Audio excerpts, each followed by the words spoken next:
134 countries, 2.25 billion digital wallets, a river at its lowest point in 90 years, a virus with a 40% kill rate, 1,062 dead in 12 days, 2 simultaneous famines, the first this century has seen. These numbers span 5 completely different fields: international finance, Middle Eastern hydrology, global epidemiology, military conflict, and food security. They share nothing in common. Different causes, different regions, different experts studying them. Except for one detail. A single ancient document, written 2,000 years before any of this existed, predicted every single one. Today, we're not asking whether these prophecies could come true someday. Theologians have debated that for centuries. We're asking a harder question. What do we call it when they already have? In the study of biblical prophecy, there's a concept called convergence. It refers to the simultaneous appearance of independent prophetic signs, events that, viewed alone, might seem coincidental, but viewed together suggest something coordinated, something accelerating. Every generation has wondered whether they were living in the last days. The early church expected Jesus to return in their lifetime. Medieval Christians saw the Black Death as the end. Cold War believers watched nuclear arsenals and waited for Armageddon. So what makes 2025 different? Not one sign, not two, but multiple signs across completely unrelated global systems occurring at the same time. And not vaguely fulfilling ancient texts, but matching specific, detailed predictions with uncomfortable precision. Here's our approach. We're not going to force current events into prophetic molds.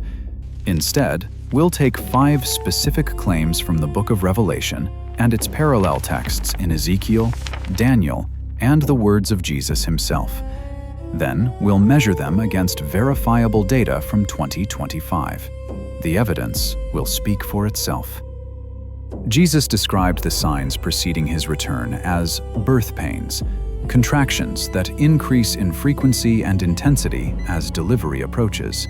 For most of history, those contractions were sporadic. A war here, a famine there, decades of quiet in between. But here's what's changed. The contractions are no longer intermittent. They're continuous, and they're hitting across every domain simultaneously. The 5 prophecies we'll examine today are the drying of the Euphrates River, Revelation 16, the infrastructure for the mark of the beast, Revelation 13, the image that speaks, Revelation 13, the Gog and Magog coalition, Ezekiel 38, and the convergence of plague, famine, and environmental catastrophe, Revelation 6 and 16.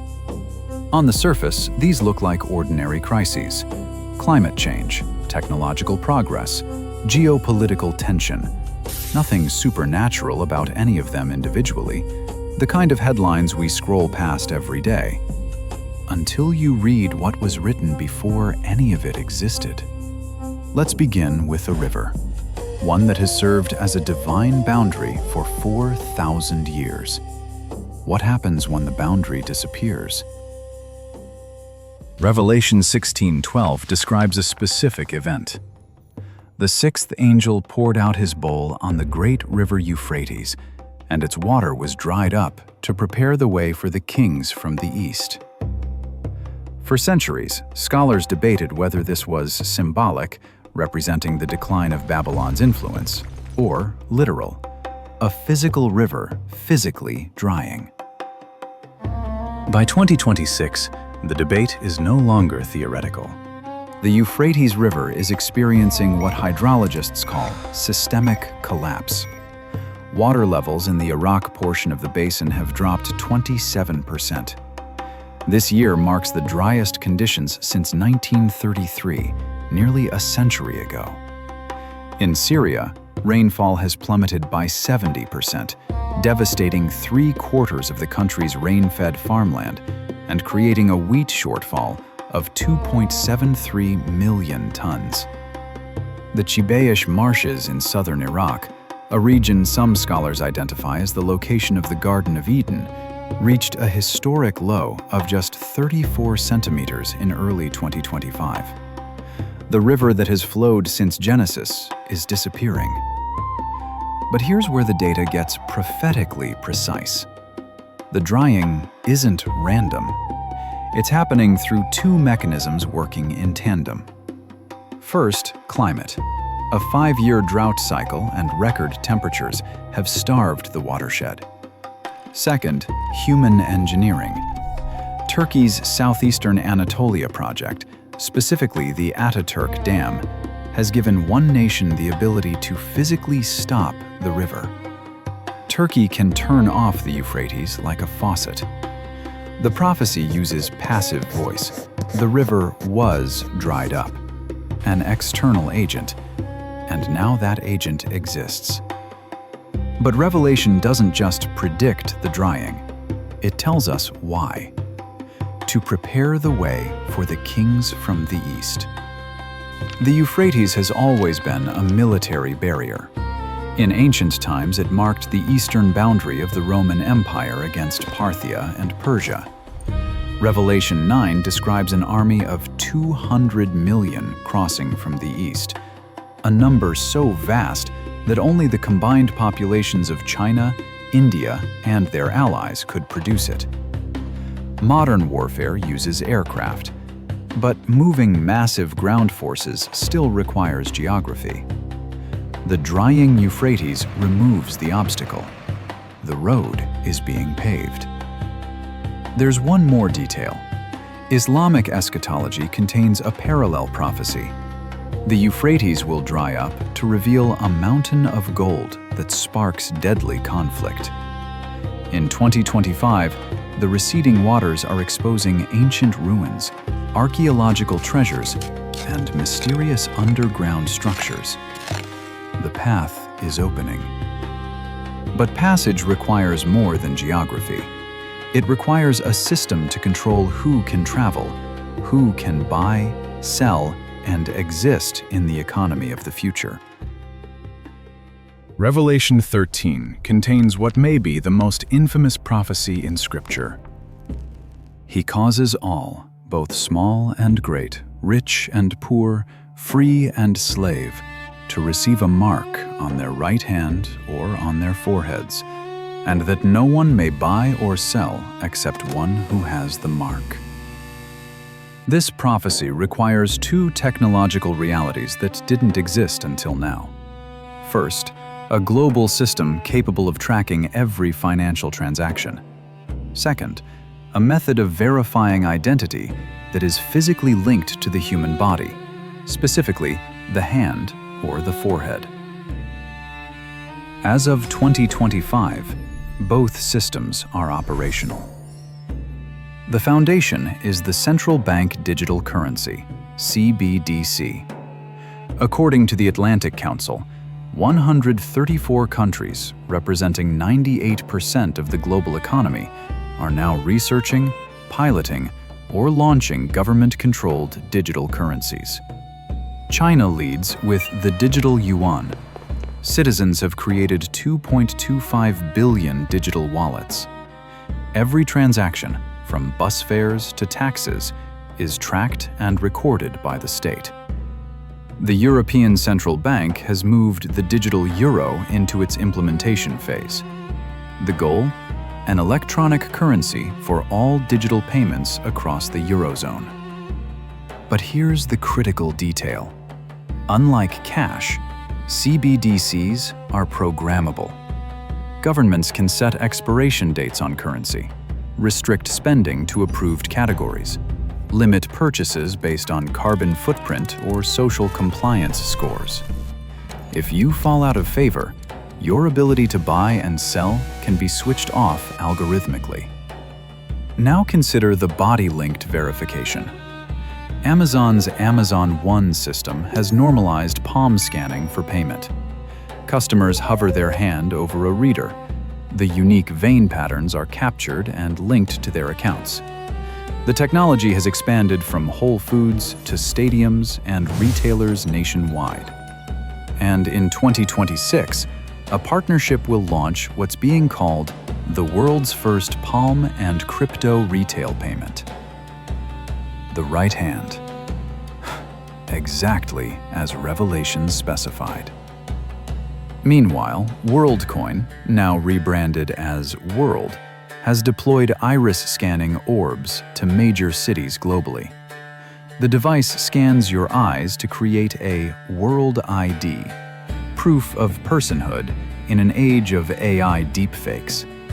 To be scanned, you face the orb directly. The device sits at forehead level. The forehead. Exactly as Revelations specified. No one coordinated this. Palm recognition and iris scanning evolved independently, developed by different companies for different purposes. Yet both landed precisely where a 2,000-year-old prophecy said they would. Palm scanners, iris scanners, programmable currency, mandatory digital IDs by 2027. Every piece of the infrastructure is in place. But a control system needs more than scanners. It needs an intelligence capable of managing it all. An entity that can see everything, enforce everything, and perhaps even demand allegiance. Revelation 13:15 describes something that would have been impossible for the Apostle John to comprehend. And it was allowed to give breath to the image of the beast, so that the image of the beast might even speak, and might cause those who would not worship the image of the beast to be slain. In the 1st century, images were stone and wood, silent, lifeless. An idol that could speak, that possessed breath, the Greek word pneuma, meaning spirit or life force, was unimaginable.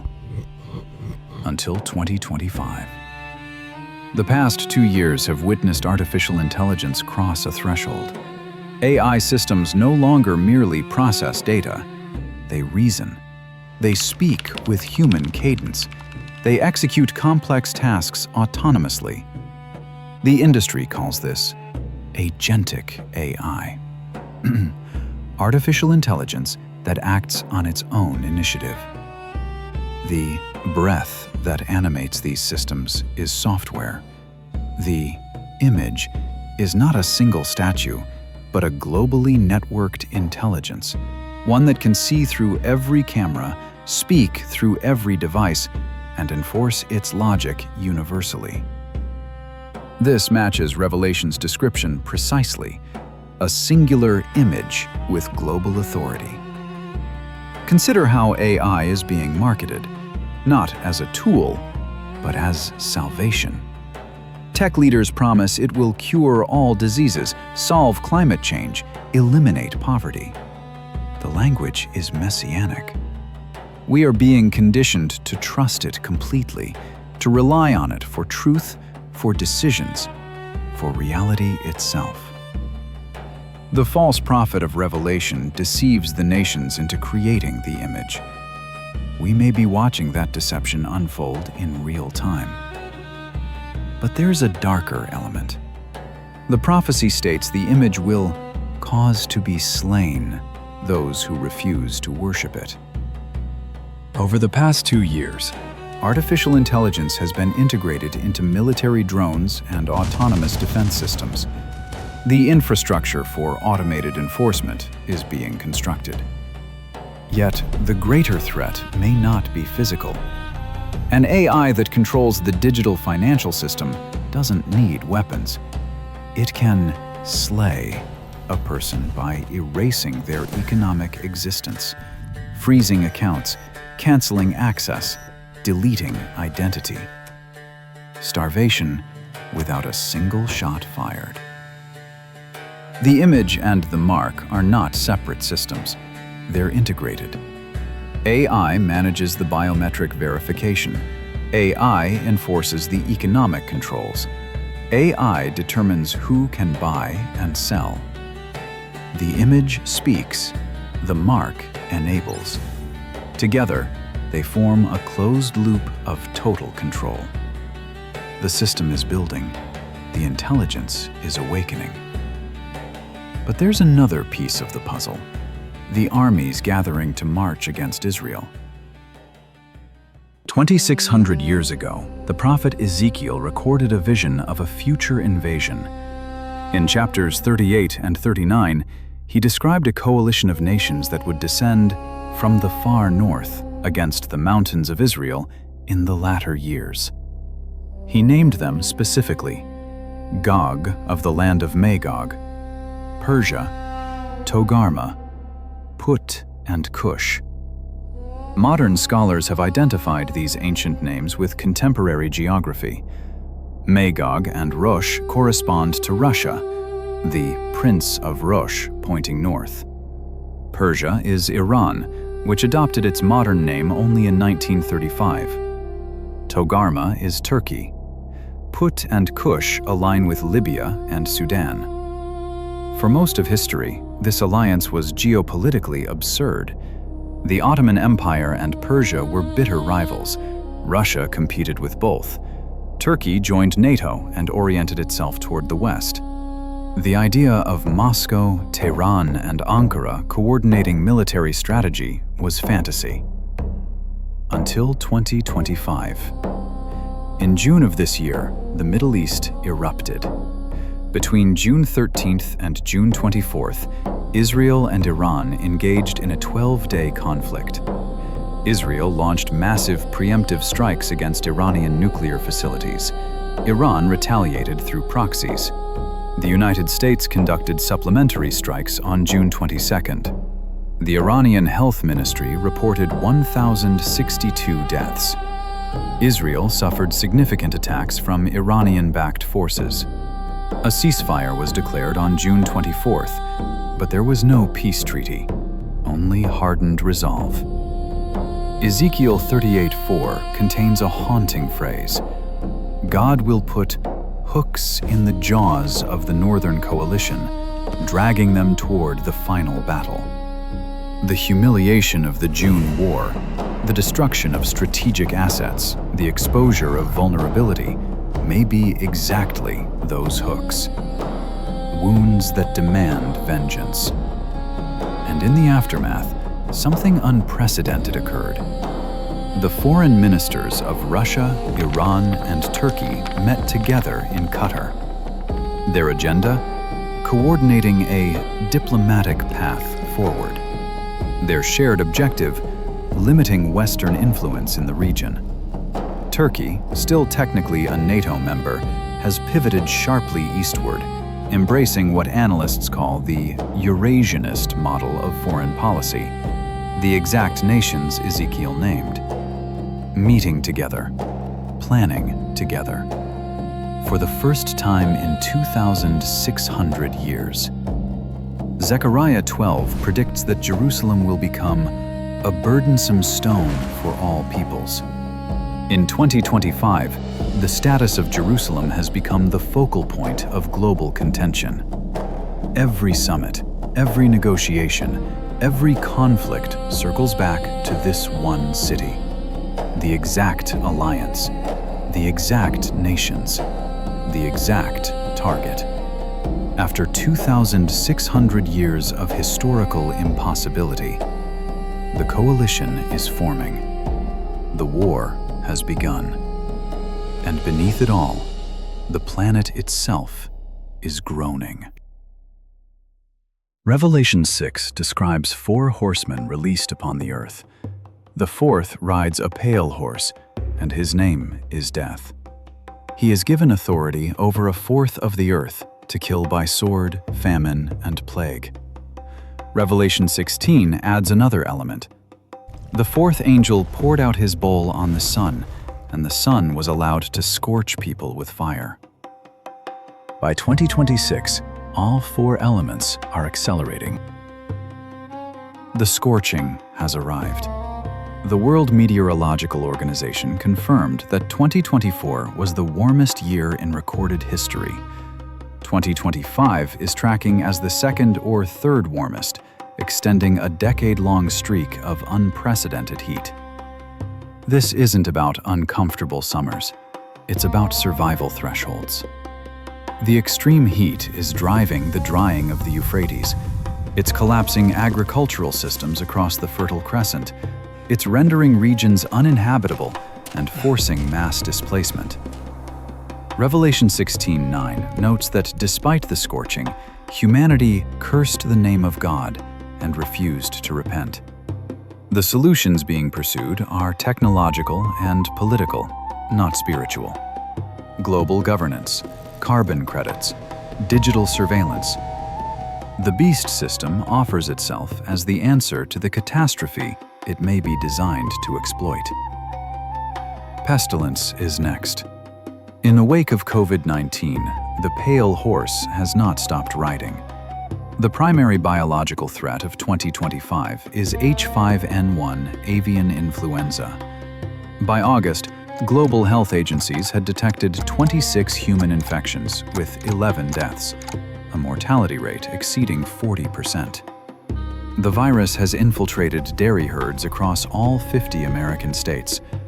Human-to-human transmission remains inefficient, but the pathogen is evolving. Meanwhile, the World Health Organization continues preparing for Disease X, a placeholder for an unknown future pandemic, potentially 20 times deadlier than COVID. And with each new threat, the health surveillance infrastructure expands. Vaccine passports, digital tracking, systems that integrate seamlessly with the biometric financial controls already in development. Then there is famine. For the first time in the 21st century, two separate regions have been confirmed in IPC Phase 5, the official classification for famine. Gaza and Sudan are experiencing catastrophic food insecurity simultaneously. The UN World Food Programme has identified 16 additional hunger hotspots where conditions are deteriorating rapidly. Food scarcity drives desperation. Desperation drives compliance.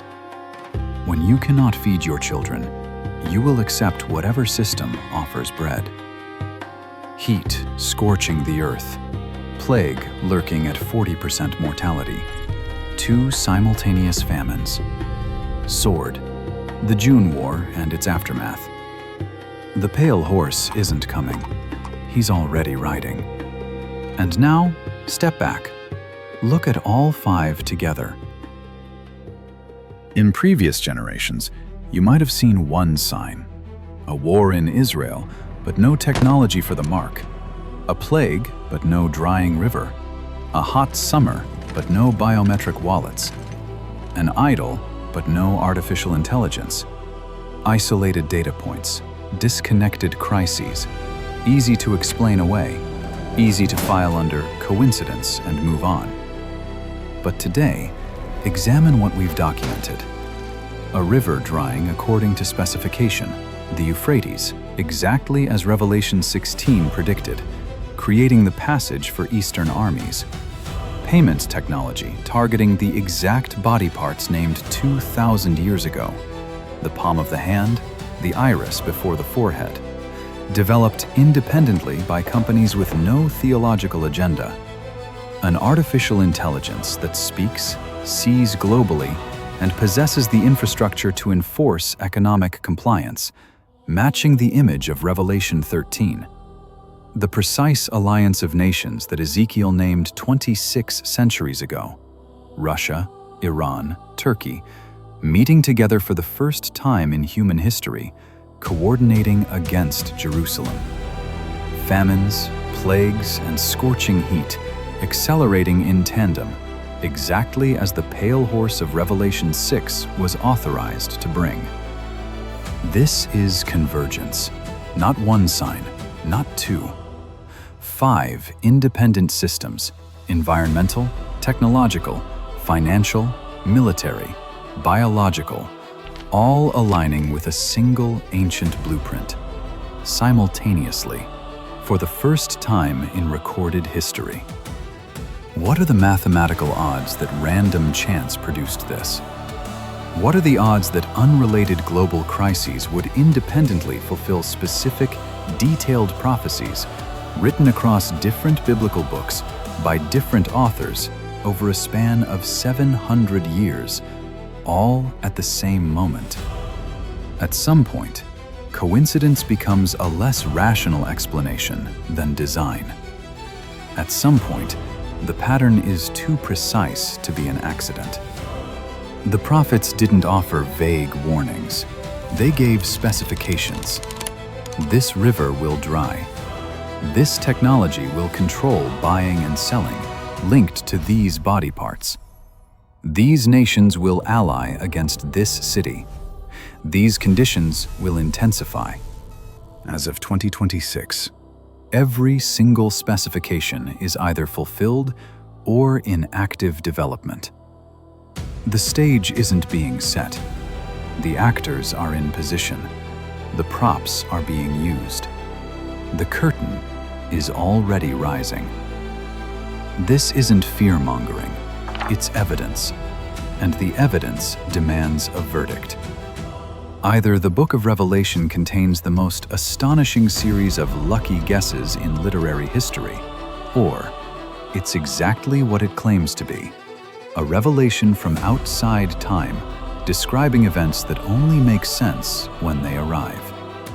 The birth pains are no longer intermittent, they're continuous. 2,000 years ago, a man named John was exiled to an island called Patmos. There, he saw things that made no sense in his world.